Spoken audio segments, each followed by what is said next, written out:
कुरकुरीत कोबीच्या वड्या चवीला इतक्या जबराट लागत होत्या, बनवायला तितक्याच सोप्या. मग या की खायला. आणि कसं बनवायचं चला की बघूया. पण सगळ्यात आधी असा एक कोबीचा गड्डा घेऊन त्याला स्वच्छ धुवा. आता तुमच्या आवडीनुसार तुम्ही त्याला खिसून घ्या, नाही तर असं चॉपरच्या साह्यानं चॉप करा.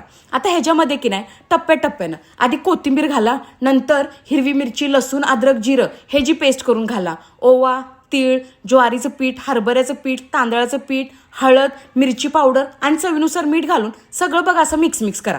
कोबीला आमचंच लय पाणी सुटतं, म्हणून थोडं थोडं पाणी घालून असं घट्ट पीठ मळून घ्या.